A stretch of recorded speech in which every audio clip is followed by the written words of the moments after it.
दीपांशी मिश्रा स्वागत करती हूँ आप सभी के अपने यूट्यूब चैनल जीएस क्लासेस पर।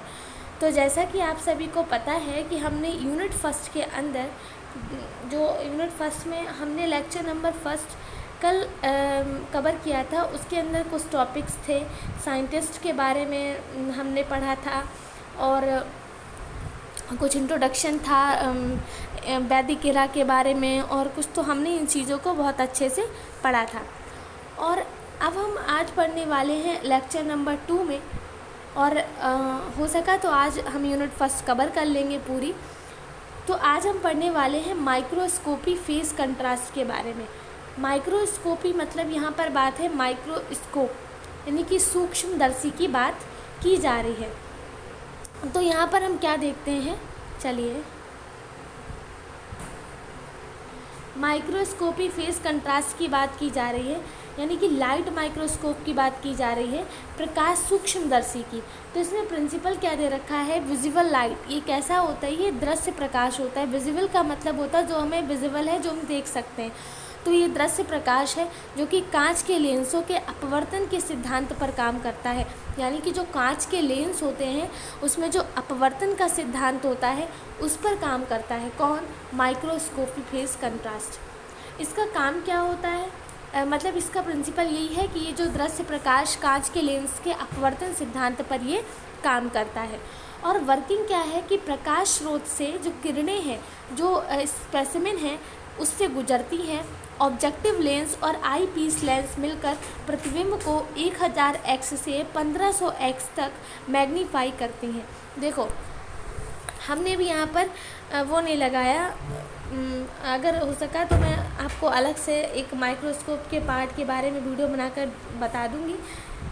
जो प्रकाश स्रोत है, मतलब हम माइक्रोस्कोप को जब रखते हैं तो जो सन की वेव्स होती हैं, मतलब जो प्रकाश की किरणें होती हैं, तो जब वो सैंपल मतलब स्पेसिमेन जिस पर जो हमारी स्लाइड होती है, उस स्लाइड पर जो स्पेसिमेन होता है उस पर गुजरती हैं। और तब ऑब्जेक्टिव लेंस और आई पीस मतलब जिसमें एक बिल्कुल होल होता है, उस होल पर हम क्या करते हैं, आँख लगाकर देखते हैं। तो जो हमारा स्पेसिमेन स्लाइड पर रखा होता है उसका जो प्रतिबिंब है वो 1000 एक्स से 1500 एक्स तक मैग्नीफाई हम करते हैं।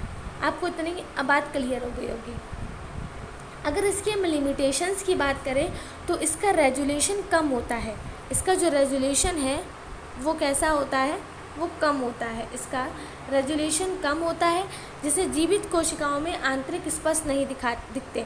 जो लिविंग सेल्स होती हैं, जो जीवित सेल्स होती हैं, उसमें ये स्पष्ट रूप से हमें दिखाई नहीं देते, क्योंकि इनका रेजोल्यूशन कम होता है। इतनी बात आपको क्लियर हो गई होगी लाइट माइक्रोस्कोप के बारे में। देखो लाइट माइक्रोस्कोप इम्पॉर्टेंट है एग्ज़ाम के लिए। फेज कंट्रास्ट माइक्रोस्कोप, अब हम बात करेंगे फेज कंट्रास्ट माइक्रोस्कोप के बारे में।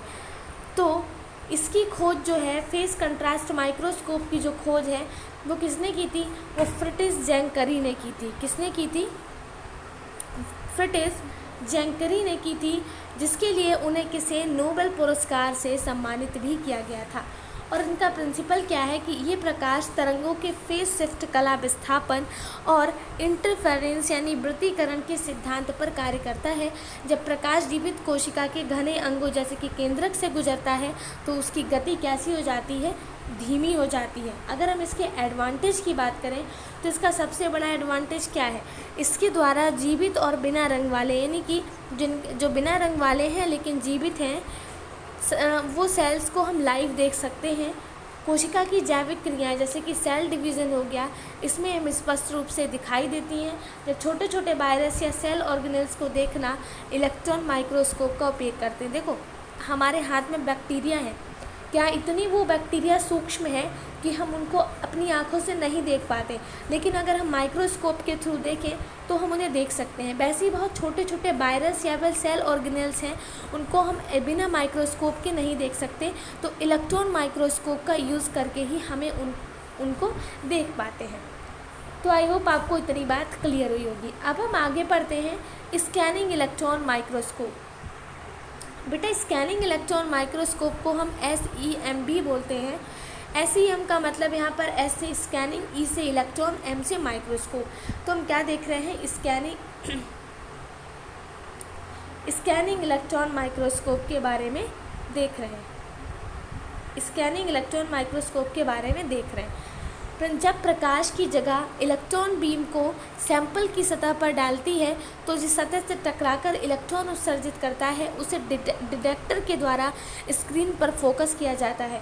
मतलब क्या है, जब सैंपल को हमने स्पेसिमेन है, उस स्पेसिमेन को हमने स्लाइड पर डाला, उस स्पेसिमेन को हमने जब स्लाइड पर डाला तो उस स्लाइड से जो प्रकाश की किरणें हैं वो टकराईं और टकराकर उन्होंने क्या करा, इलेक्ट्रॉन्स को उत्सर्जित किया। और जब इलेक्ट्रॉन उत्सर्जित हुए तो उनका जो डिटेक्टर था उसका स्क्रीन पर फोकस हुआ। अब हम बात करें इमेज के प्रकार की, तो ये सैंपल जो है वो 3D है, यानी कि 3 डायमेंशनल सरफेस यानी कि टोपोग्राफी की अत्यंत स्पष्ट तस्वीर देता है। सैंपल के पहले सोने या प्लेटिनम की पतली परत से भी कोट किया जाता है। आगे देखते हैं हम टेक्निक फॉर लाइट माइक्रोस्कोपी के बारे में। माइक्रोबायोलॉजी में बैक्टीरिया पारदर्शी होते हैं, उन्हें देखने के लिए स्टैनिंग ज़रूरी होता है। मतलब जो माइक्रोबायोलॉजी में बैक्टीरिया होते हैं वो पारदर्शी होते हैं, उन्हें बिना लाइट माइक्रोस्कोप के हम नहीं देख सकते। अगर हम बात करें ग्राम स्टेनिंग प्रोड्यूसर की, तो देख लेते हैं ग्राम स्टेनिंग प्रोड्यूसर के बारे में। इसे 1884 में क्रिश्चियन ग्राम ने विकसित किया था और ये एक डिफरेंशियल स्टेनिंग टेक्निक है। इसका नाम किसने किया था, ग्राम स्टेनिंग इसलिए पड़ा क्योंकि क्रिश्चियन ग्राम ने इसको डेवलप किया था और इसकी डिफरेंशियल स्टेनिंग तकनीकी है। हम बात करेंगे अगर प्राइमरी स्टेन की, तो बैक्टीरिया की जो स्मीयर पर क्रिस्टल हैं वो वायलेट डालते हैं और सभी बैक्टीरिया बैंगनी हो जाते हैं। जो ये ग्राम पॉजिटिव बैक्टीरिया होते हैं वो हमें बैंगनी रंग देते हैं, ये बात ध्यान रखना। और जो स्टेप 2 जो मॉडरेंट हैं वो क्या करते हैं, इसके बाद जब हम आयोडीन सोल्यूशन डालते हैं तो क्रिस्टल वायलेट के साथ मिलकर कैसा CVI कॉम्प्लेक्स बना लेते हैं। और स्टेप 3 में क्या होता है कि जब डीकोलराइजेशन हो रहा होता है तो स्लाइड को अल्कोहल या एसीटोन से धोते हैं। मतलब कि जब डीकोलराइजेशन हो जाता है तो हम स्लाइड को बाद में क्या करते हैं, अल्कोहल या एसीटोन से धो लेते हैं। यहाँ अंतर आता है कि जब हम इससे धोते हैं तो अभी हमने पढ़ा ऊपर एक ग्राम पॉजिटिव बैक्टीरिया और एक क्या होता है, ग्राम निगेटिव बैक्टीरिया।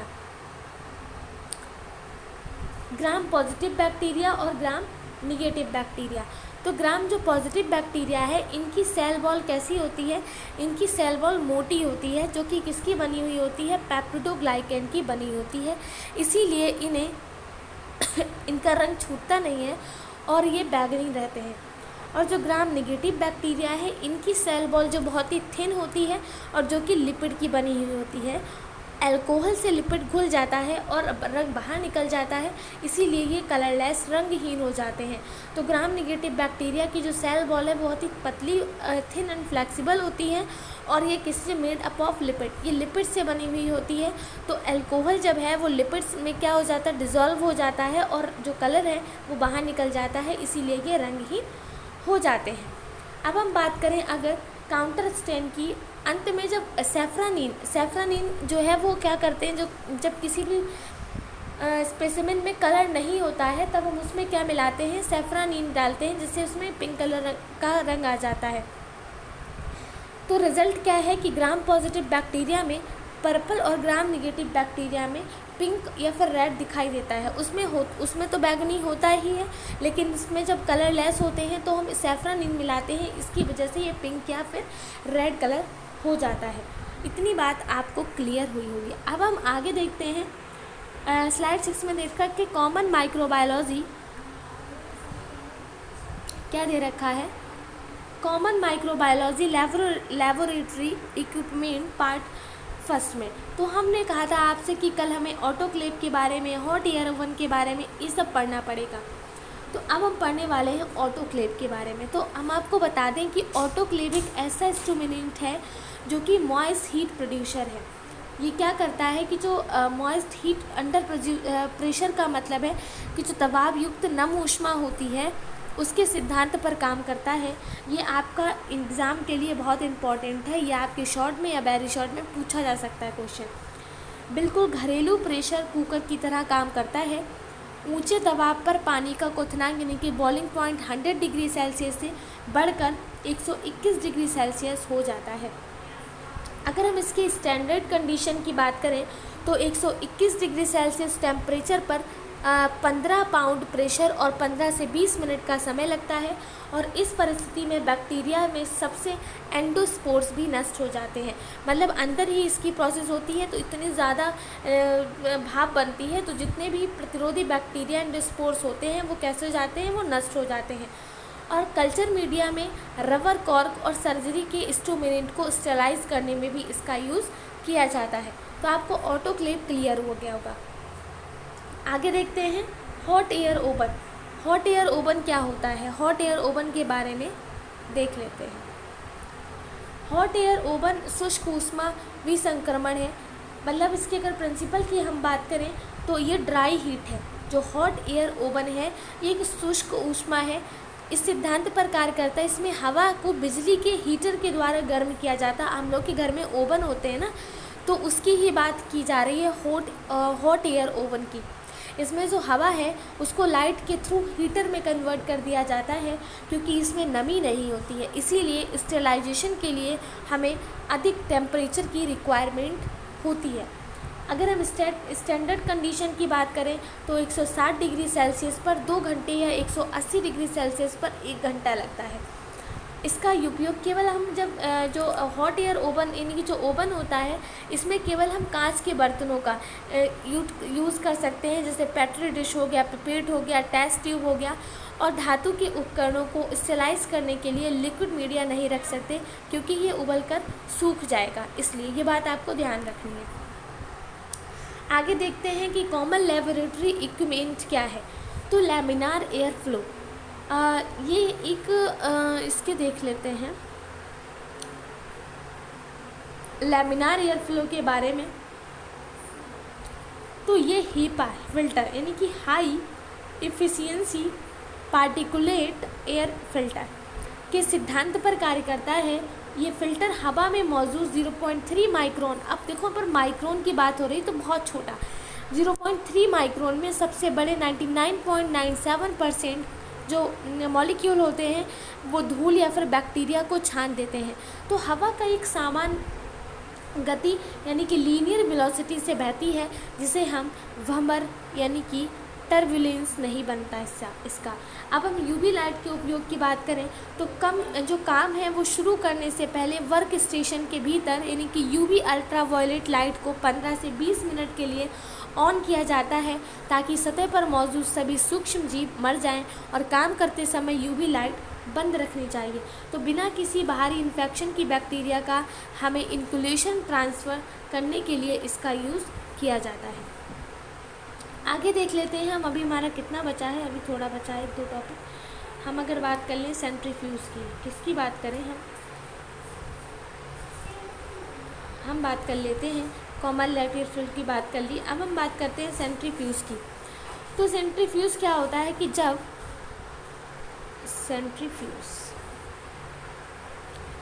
सेंट्रीफ्यूज क्या है, ये जो अपकेंद्रीय बल है यानी कि सेंट्रीफ्यूगल फोर्स है, ये सेंट्रीफ्यूगल फोर्स के स्टेटमेंट पर काम करता है। जब किसी मिक्सर को बहुत तेज़ गति से आरपीएम यानी कि रिवोल्यूशंस पर मिनट्स पर घुमाया जा रहा है, तो जो गुरुत्वाकर्षण है यानी कि जो ग्रेविटेशनल है उसके कारण जो डेंस पार्टिकल्स हैं यानी कि जो भारी कण हैं वो नीचे बैठ जा रहे हैं, और जो उन्हें हम पैलेट कहते हैं, और हल्का लिक्विड जो है वो ऊपर आ जाता है, जिसे हम सुपरटेन कहते हैं। इसका उपयोग जो सेल में डीएनए, आरएनए, प्रोटीन या सेल ऑर्गेनेल जैसे क्लोरोप्लास्ट को अलग करने के लिए किया जाता है। अब हम बात करेंगे इंस्ट्रूमेंटेशन ऑफ बायोकेमिस्ट्री। किसकी बात करेंगे, हम बात करेंगे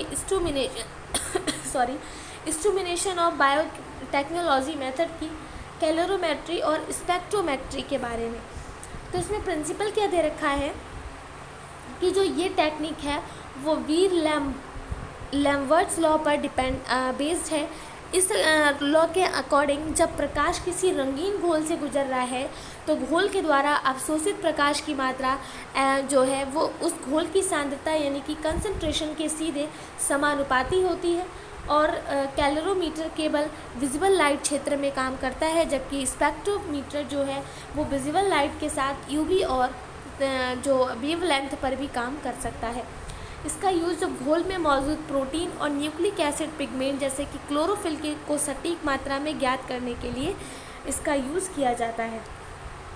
अब हम देख लेते हैं इम्बोलाइजेशन मेथड। इम्बोलाइजेशन मेथड के बारे में हम देखते हैं। इम्बोलाइजेशन मेथड, इसमें डेफिनेशन क्या है कि एंजाइमों या जीवित कोशिकाओं की एक अक्रिय अघुलनशील माध्यम जैसे कि एक्लिनेट जेल में भौतिक या रासायनिक रूप से आबद्ध करने की प्रक्रिया, ताकि वे अपनी उत्प्रेरक क्षमता खोए बिना बार बार उपयोग किया जा सके। हम इसकी विधियों की बात करें तो एडॉप्शन की, तो इसमें इंट्रामेन जेल के भीतर कैद करना और क्रॉस लिंकिंग की विधि है। और लाभ क्या है, इससे औद्योगिक स्तर पर एंजाइम का खर्च कम हो जाता है क्योंकि उसे बार बार रिकवर किया जाता है। फर्मेंटेशन और फर्मेंटेशन के बारे में देखेंगे तो ये क्या है। फर्मेंटेशन क्या है, सूक्ष्म जीव जैसे ईस्ट या बैक्टीरिया द्वारा ऑक्सीजन की अनुपस्थिति या उपस्थिति में कार्बनिक पदार्थ जैसे ग्लूकोज का सरल यौगिक जैसे अल्कोहल में रूपांतरण है। और ये एक बहुत बड़ा स्टेनलेस स्टील का बर्तन होता है जिसमें टेम्परेचर, पीएच, ऑक्सीजन और पोषक तत्वों को पूरी तरह से कंट्रोल किया जाता है। इसका बड़े पैमाने पर एंटीबायोटिक्स, अल्कोहल, विटामिन और एंजाइम का औद्योगिक उत्पादन करने के लिए भी यूज़ किया जाता है। तो आई होप आपको इतनी चीज़ें क्लियर हुई होंगी। और मैंने कल आपका एक फर्स्ट लेक्चर लिया था और आज एक लेक्चर लिया। 2 लेक्चर में मैंने आपकी यूनिट फर्स्ट को कवर करा दिया बॉटनी की। और कल हम क्या करेंगे, जूलॉजी की यूनिट फर्स्ट से स्टार्ट करेंगे। तो मैंने जो कल लेक्चर डाला था आप वो देख लीजिएगा और उसके नोट्स बना लीजिएगा, और आज का लेक्चर देख लीजिएगा और इसके नोट्स बना लीजिएगा। और अगर आप इसको बहुत अच्छे से पढ़ लेते हैं और इसको याद कर लेते हैं तो आप अपने जो सेमेस्टर एग्ज़ाम है फर्स्ट सेमेस्टर का, उसमें बहुत अच्छा स्कोर कर सकते हैं और आपकी बैक आने के कोई भी चांसेस नहीं रहते। तो आप ज़्यादा से ज़्यादा इस वीडियो को शेयर करिएगा और सब्सक्राइब कर लीजिएगा चैनल को।